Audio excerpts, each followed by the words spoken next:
The Lord be with you. And with your spirit. A reading from the Holy Gospel according to Matthew. In the time of King Herod, after Jesus was born in Bethlehem of Judea, wise men from the east came to Jerusalem asking, "Where is the child who has been born King of the Jews? For we observed his star at its rising and have come to pay him homage." When King Herod heard this, he was frightened, and all Jerusalem with him. And calling together all the chief priests and scribes of the people, he inquired of them where the Messiah was to be born. They told him, "In Bethlehem of Judea. For so it has been written by the prophet, 'And you, Bethlehem, in the land of Judah, are by no means least among the rulers of Judah.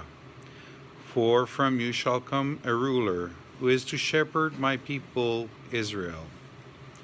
Then Herod secretly called for the wise men and learned from them the exact time when the star had appeared. Then he sent them to Bethlehem, saying, "Go and search diligently for the child, and when you have found him, bring me word, so that I may also go and pay him homage." When they had heard the king, they set out, and there ahead of them went the star that they had seen at its rising, until it stopped over the place where the child was. When they saw that the star had stopped, they were overwhelmed with joy. On entering the house, they saw the child with Mary his mother, and they knelt down and paid him homage. Then, opening their treasure chests, they offered him gifts of gold, frankincense, and myrrh. And having been warned in a dream not to return to Herod, they left for their own country by another road. The Gospel of the Lord.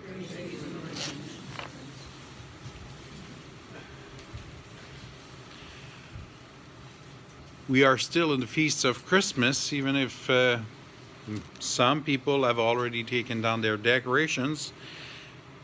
We're at the feast of the Epiphany.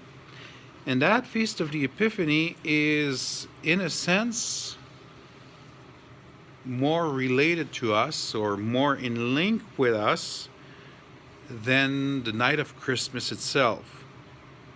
That is, on the night of Christmas, when Jesus was born, he was born for all humanity, but he revealed himself to his people, to the people he was born in, Jews. The angels appeared to shepherds around Bethlehem. And so he manifested himself to the Jewish people. But I will guess to say that none of us here are of any link with Jewish origins. We're all from other nations, Celtics or Germans or French or whatever other regions. And in our origins as people, we are pagans. We are not Jews. We are not members of the Jewish religion in our native genealogy origin. And it's at one point that God revealed himself to us. And that point is within the 2 years after Jesus' birth, when he manifested himself to three kings from the east, three wise men from the east, who saw a star and figured out or realized from that star that that promise that was made to the Jews of a Messiah, that promise was accomplished. And so they went on a journey to meet that new king, to pay him homage, to respect him, to show him the honor that he deserves, to bring him gifts. And we see how more happy or more excited they are, overwhelmed with joy as they get closer and closer to that new king. And we see that their encounter with the new king, their encounter with Jesus, transforms their lives, changes them forever.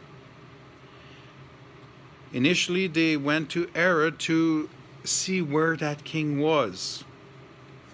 But Herod was a bad king. Herod wanted to get rid of anyone who could be a potential threat to his kingdom. So Herod's plan was to go and destroy that newborn king.